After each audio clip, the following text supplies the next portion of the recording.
The matters of consciousness, the matters of the heart, the matters of belief and mind and faith, and of the subconscious mind are deep matters. Perhaps you could say they don't change in an instant. Something can show itself in an instant, but for it all to deeply change in human experience, it takes something. And because we're talking about subtle things, it's easy to look at new truths in old ways.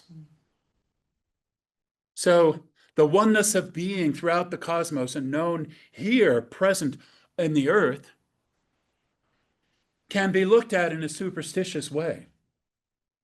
And if the truth of it is revealed and known by somebody, somebody else can look at it in a superstitious way. And all the old stories about sacrifice, about being at the mercy of angry gods, can come back in. And that can be the story about the new story. Kind of reminds you of community, doesn't it? You can be in community and there's all the wonder of what we have to know together, but then there's old consciousness that's part of some kind of ancient ignorance that comes and shows itself around new things. But we're not here for those old things. We're not here to take new things that are appearing, that are showing itself to us, and look at them in old ways, to let old emotional habits die hard and then take over, to let profound beliefs that people hold about themselves and other people and the world that they're living in take over. So we're here to constantly remind ourselves that there are new things that need to be experienced in a new way, so that we can have a new experience individually, first of all, and then so we can share that together, and so that we can be part of a beneficent presence of being. Because it's not really like there's some almighty God up there and us poor little human beings down here. There's just one reality of being, one reality of presence that we're a part of, that is us. And yes, there's dimensions to it. Just because we can't see something right in front of us doesn't mean it's not there. It's not all about what happens on the surface of this little planet. No, there's being throughout the cosmos. But nonetheless, we are one with all that in our nature. We are harmonious with all that by our nature.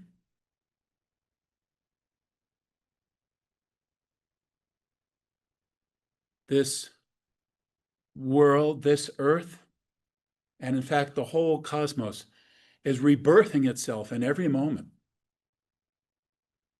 It's just full of energy, full of life, and is manifesting itself in every moment, just like you and I are. It's a magical thing. It's a wonderful thing. But we have to let it happen and be part of it happening. You might say that's creatorship. It's all being created out of being. And we have the opportunity to participate in that process consciously. But for that to happen, an awareness of that reality itself has to come into consciousness. We have to find it, connect with it, and then let it find us and connect with us and come into us. And I'm talking about something that is nothing other than the deeper reality of who you and I are. I'm not talking about some strange,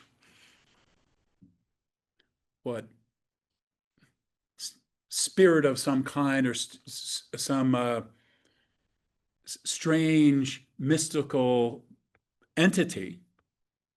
No, I'm talking about the only thing there is, which is the presence of being itself. So we have a chance to connect with that deeply. But connecting isn't enough. People around the world have a belief in God. It doesn't necessarily get you anyplace. It's not just having some kind of distant awareness or belief. That doesn't change a person, actually, or at least not very much. We have to open up to that reality and let deeper and deeper levels of it come in so that we know ourselves at deeper and deeper levels. We know our own power, the love that's within us. We know our own creatorship in deeper and deeper ways. We find it and connect with it, but then it finds us. It enters our consciousness, our heart, our spirit, till we come to truly understand we are nothing but that. And everything we thought about ourselves and everybody else that's anything other than that is an illusion. There are all kinds of words for that illusion in the mystical traditions of East and West. The world of Maya, an experience of ourselves as human beings as something other than the presence of being in the universe. There is the presence of our creatorship, our creator being. And we know ourselves as we connect deeply to that, but not just connect to it, as we allow that to find us as we find it, as we allow that reality, the presence, and the power of that to come into us, that creatorship to come into us. The integrity of who we are, the virtue of who we are is there always. And like I say, thank God it's unchanged by whatever antics you and I might get up to in the course of our life. Unchanged. So we can find it and let it find us and find that it's totally intact. The love that we are, the love that we have to give is totally intact. I can't prove it to you, but you can prove it to yourself, and I can prove it to myself, right? Because when we connect with that love that we are, it's unbounding. It's deep. It's powerful.